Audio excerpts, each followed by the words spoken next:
Hospital badge log said my father died at 4:47 a.m. The woman who cared for him for 6 months told us 6:15. She cried at his funeral. She held my hand at the graveside. 3 days later, I printed it. 88 minutes. That was the gap.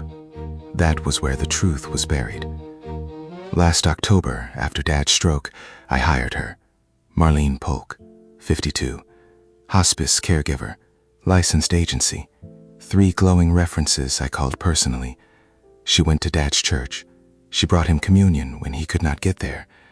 Every Sunday she was on FaceTime, smiling behind him, adjusting his blanket. I lived 2 states away. She told me once, "I'll pray for you, honey." She said it the way other people say goodnight. Dad was 78, retired high school band director, left-handed, with a signature that leaned backward at the capital D. He was declining. He was not terminal. He had time. I believed he had time. March 18th, 7:02 a.m. My phone rang. Marlene was crying. "He went peacefully, honey." I held his hand. It was 6:15. I sat down on the kitchen floor in my pajamas. She kept talking the way kind people do when they think you cannot hold the silence yet. She said the word peacefully 4 times. I counted later from the recording I didn't know I was making. The smart speaker logged the call. Peacefully, peacefully, peacefully. I said thank you. I said I would be on the next flight. I hung up. I believed her. Of course I believed her. 3 days later, funeral reception. Casseroles on the dining table, the kind Marlene used to bring. My phone rang. Unfamiliar number. A woman from the life insurance company. Apologetic. She was calling to confirm the recent beneficiary change had gone through. I went still. I asked, calm as paperwork, "What change?" She read it back. $300,000. Redirected from me to something called the Marlene Polk Caregiving Trust. Registered February 4th, 6 weeks before Dad died. I said, "Yes, that's right. Thank you." I hung up. I walked into the bathroom. I did not throw up. I did not cry. I looked in the mirror. I told the woman in it, "File it like a case. Just file it like a case."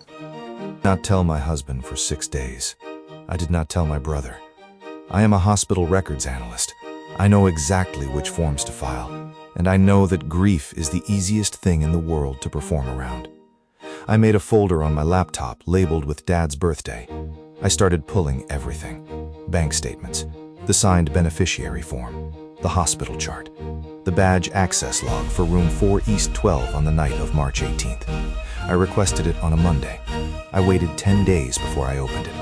I wanted every other piece on the table first, so she could not lawyer her way out of any single one. I opened the log on a Thursday. Coffee, kitchen table, quiet house. I scrolled. ICU room 4 East 12, March 18th. Marlene's badge. Swipe in at 11:14 p.m. Then the line that stopped my breathing. Swipe out, 4:47 a.m. The next entry was a nurse arriving at 6:15 a.m. and finding him gone. 88 minutes. No one in the room. No one signing in. No one paged. The official time of death was the time someone walked in and noticed him, not the time he died. I read it 3 times. Then I read the word peacefully in my head, and there was a hole in the middle of it now, 88 minutes wide. The beneficiary form came next. I laid it next to one of Dad's old checks. Dad was left-handed.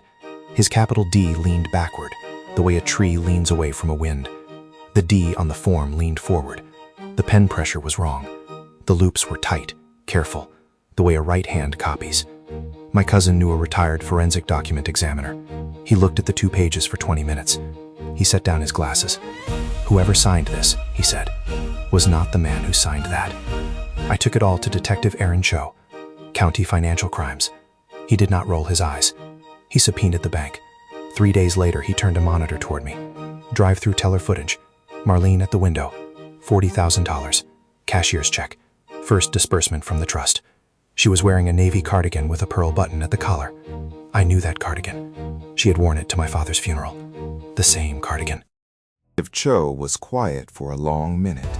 Then, "Have you contacted the other 2 families yet?" I said, "What other families?" He slid 2 folders across the desk. "The Garrisons, The Owens, 2 prior clients, 2 elderly parents, both died peacefully under her care, 4 months apart, the year before. Both had small policy redirects nobody flagged, both daughters out of state, both got the same morning call, both heard the same word. She had said it twice before, in 2 other kitchens, before she ever said it to me. I was not the first, I was the third.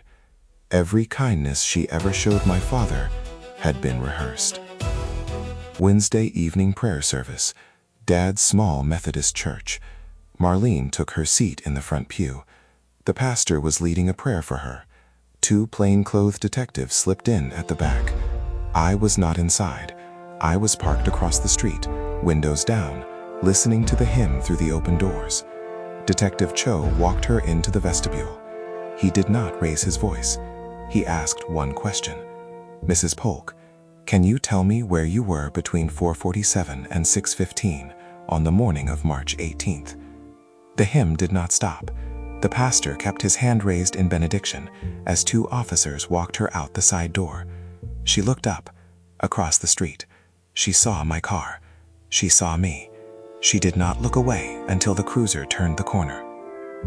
5 felony charges: first-degree premeditated murder, 2 counts of forgery, embezzlement from a vulnerable adult, identity theft, bond denied, the insurance payout frozen, the agency's state license revoked within the week, 2 exhumation orders filed for the Garrisons and the Owens, $300,000 she would never touch again. Weeks later, I drove to Ohio. The Garrison daughter opened her door without asking who I was. I think she already knew. We sat at her kitchen table. Laminate, the cheap kind Dad had in the basement. I slid a manila folder across to her. She did not open it. Outside, an autumn wind moved the screen door. I said only one thing. I think she said the same word to you. Peacefully. She closed her eyes. She nodded. The folder stayed unopened between us. We sat there a long time. The wind kept moving the door.